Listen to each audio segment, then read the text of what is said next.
বিশ্ববাজারে আবারও বাড়ছে সোনার দাম, কারণ কি?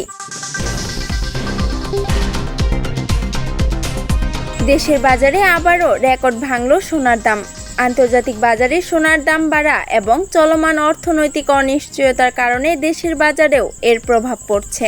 রয়টার্সের সংবাদে বলা হয়েছে, চলতি সপ্তাহে সোনার দাম 200 দিনের গড় দাম $4,513 অতিক্রম করেছে। সোনার দাম নিয়ে বাজারে আরও প্রত্যাশা তৈরি হয়েছে, সে কারণেও সোনার দাম বেড়েছে। এদিকে বিশ্ববাজারের সঙ্গে তাল মিলিয়ে দেশের বাজারেও সোনার দাম বাড়ছে। গত 3 দিনে দুবার বাড়ানো হয়েছে সোনার দাম, ফলে সোনার ভরি আবার 2,45,000 টাকা অতিক্রম করেছে। দাম বাড়ছে কেন?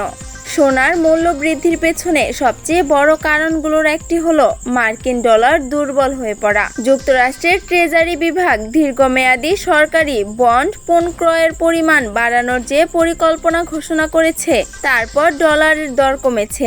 বাজারে এমন আশঙ্কা তৈরি হয়েছে যে বন্ড বাজারের সরকারের এই হস্তক্ষেপের কারণে শেষমেশ ডলারের উপর বিনিয়োগকারীদের আস্থা কমে যেতে পারে। ডলারের দর কমলে ডলারে নির্ধারিত সোনার দাম বিদেশি ক্রেতাদের জন্য তুলনামূলক সস্তা হয়ে যায়, ফলে সোনার চাহিদা বাড়ে, দামেও এর প্রভাব পড়ে।